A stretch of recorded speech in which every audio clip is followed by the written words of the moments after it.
ऐसा क्या है इन शिलाओं में जिसे देख रो पड़े लोग, जिन्हें देखने उमड़ पड़ी हजारों लोगों की भीड़, जिन पर लोग कर रहे हैं पुष्प वर्षा।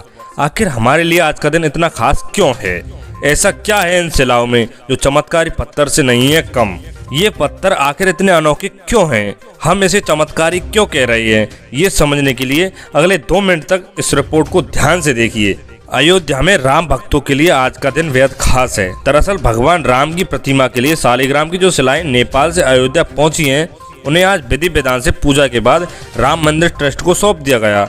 इस मौके पर पूरी अयोध्या भक्ति भाव में डूबी नजर आई।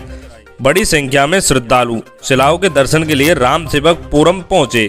किसी ने शिलाओं के सामने शीश झुकाया तो कोई भक्ति भाव में लीन होकर झूमता नजर आया। साधु संतों की मौजूदगी में शिलाओं का पूजन हुआ। अब कुछ दिनों में इन शिलाओं से भगवान राम आकार लेना शुरू कर देंगे। राम शिलाओं के साथ नेपाल से कई श्रद्धालु भी अयोध्या पहुंचे हैं।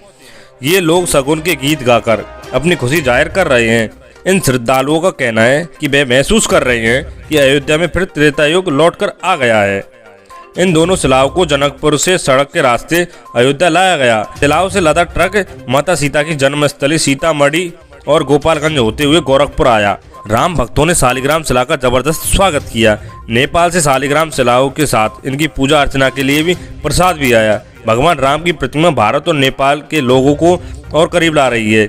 जनकपुर से शालिग्राम शिलाएं लेकर नेपाल से कई श्रद्धालु भी अयोध्या में पहुंचे हैं। जगह जगह पर स्वागत से ये लोग अभिभूत नजर आ रहे हैं। ये शिलाएं 6 करोड़ साल पुरानी है। नेपाल के मुस्तांग जिले के शालिग्राम या मुक्तिनाथ के करीब एक स्थान पर गंडकी नदी में पाई गई 6 करोड़ साल पुरानी विशेष चट्टानों से पत्थरों के 2 बड़े टुकड़े पिछले बुधवार को नेपाल से रवाना किए थे। यही अयोध्या पहुंचे हैं। इसमें एक शिला का वजन 26 टन और दूसरी शिला का वजन 14 टन है। ये दोनों शिलाएं नेपाल से होते हुए भारत के तटीय बॉर्डर से प्रवेश करके आई हैं। आपको बता दें कि माता सीता नेपाल के जनक की बेटी थी और उनका विवाह अयोध्या के भगवान राम से हुआ था। एक और दिलचस्प बात आपको यहाँ बताते हैं। जिन शिलाओं को अयोध्या लाया गया है, इन्हें शालिग्राम भी कहा जाता है। शालिग्राम पत्थर बेहद ही मजबूत होता है, इसलिए शिल्पकार बारीक से बारीक आकृति इन पर उकेर सकते हैं। धार्मिक मान्यताओं के हिसाब से शालिग्राम को भगवान का रूप भी कहा जाता है। नेपाल की जिस कंटक नदी से ये शिलाएं निकाली गई हैं, उस नदी को आमतौर पर शालिग्राम नदी भी कहा जाता है। ये नदी भारत में प्रवेश करते ही नारायणी बन जाती है। Bureau report, Rajasthan news.